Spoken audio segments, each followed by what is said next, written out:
बांग्लादेश के चटगांव को लेकर जो घटनाएं आज सामने आ रही हैं, वह सिर्फ राजनीतिक गतिविधियां नहीं हैं, बल्कि एक बेहद गहरी और सुनियोजित भू राजनीतिक चाल की कड़ियां हैं, जिसकी योजना कई साल पहले रची जा चुकी थी।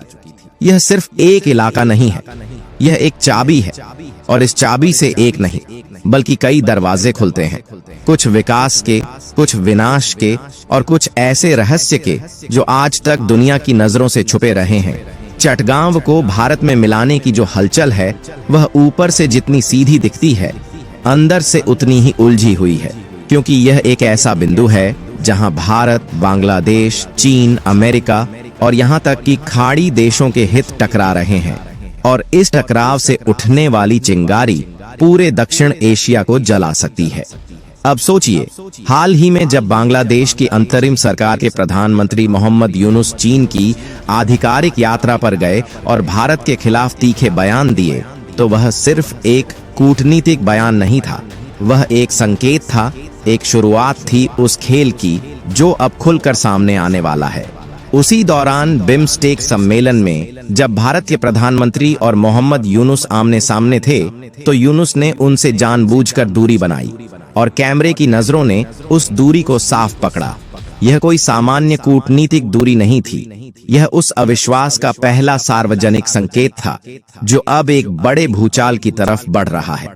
शेख हसीना की सरकार के गिरने के बाद वह भारत में शरण लेने आईं और भारत ने उन्हें राजनीतिक संरक्षण दिया, जबकि मोहम्मद यूनुस भारत पर दबाव डालते रहे कि हसीना को लौटाया जाए, लेकिन भारत ने साफ मना कर दिया। और इसी एक फैसले ने यूनुस के मन में एक भय पैदा कर दिया।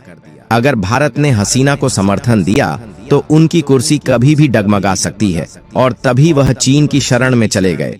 लेकिन चीन सिर्फ उनका समर्थन नहीं कर रहा, चीन अपना एजेंडा थोप रहा है, और इस एजेंडे का सबसे बड़ा मोहरा है चटगांव। चटगांव वही इलाका है जो भारत से तीन तरफ से घिरा है, जो 1947 में भारत का हिस्सा होना चाहिए था, लेकिन विभाजन की अराजकता में वह बांग्लादेश में चला गया। आज जब बांग्लादेश भारत को धमकी देता है कि वह पूर्वोत्तर राज्यों को लैंडलॉक्ड कर देगा, भारत को उत्तर पूर्व से जोड़ने वाले एकमात्र बंदरगाह पर प्रतिबंध लगाएगा, तब भारत के पास अब चुप रहने का कोई कारण नहीं बचता।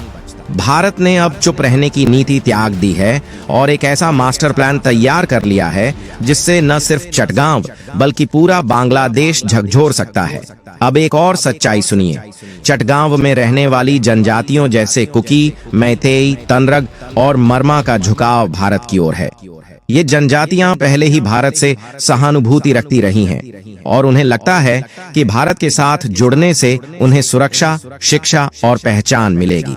इन जनजातियों को लंबे समय से बांग्लादेशी सरकार नजरअंदाज करती रही है, और अब वह मौका आ गया है जब वे खुलकर भारत के समर्थन में आ सकती हैं।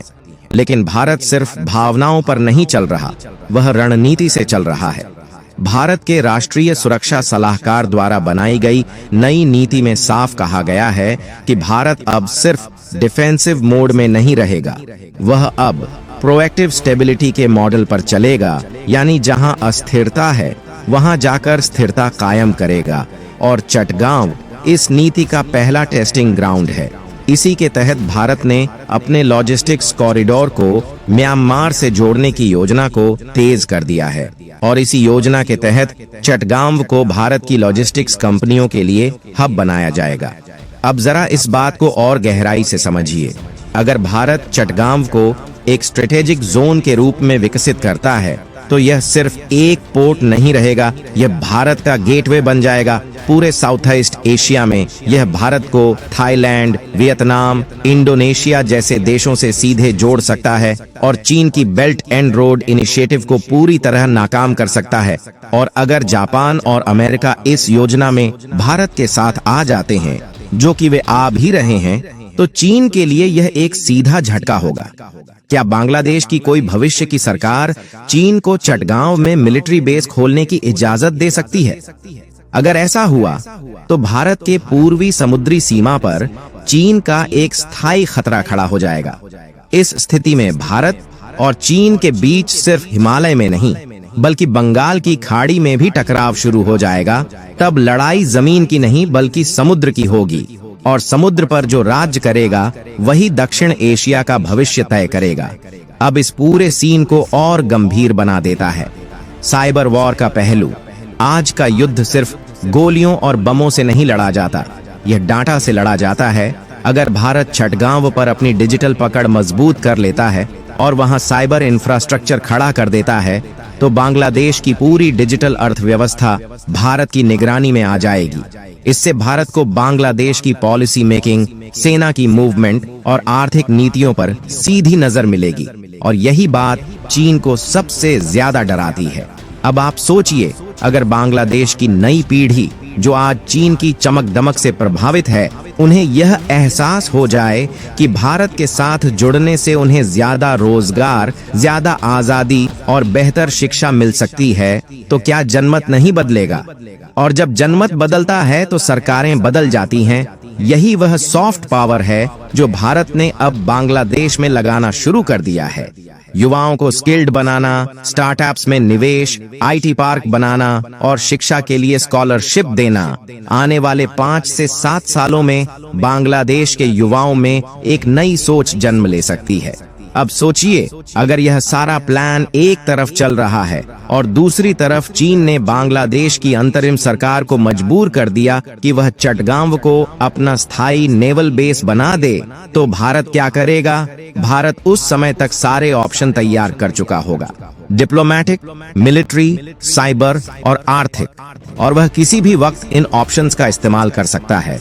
लेकिन असली सस्पेंस यहाँ है।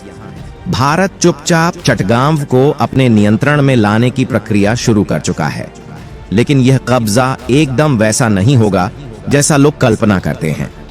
यह कब्जा होगा व्यापार का, शिक्षा का, विचारों का और रणनीतिक साझेदारी का। भारत एक अनदेखा नियंत्रण की रणनीति पर चल रहा है, जिसमें दिखावे में चटगांव बांग्लादेश का हिस्सा रहेगा, लेकिन निर्णय भारत के इशारे पर होंगे। यह वही मॉडल है जो चीन ने कई देशों पर लागू किया। अब भारत उसी भाषा में जवाब दे रहा है, लेकिन यह जवाब लोकतंत्र के रास्ते से दिया जा रहा है, जो इसे और भी प्रभावी बनाता है। भारत ने एक गुप्त अभियान शुरू किया है, जिसमें पूर्वोत्तर के कुछ शीर्ष शिक्षण संस्थानों में बांग्लादेश के विद्यार्थियों को विशेष कोर्स और रिसर्च के लिए बुलाया जा रहा है।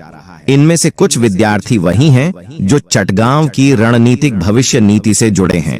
यह कदम न सिर्फ बौद्धिक पकड़ मजबूत करेगा, बल्कि चुपचाप भारत को चटगांव की हर नस से जोड़ देगा।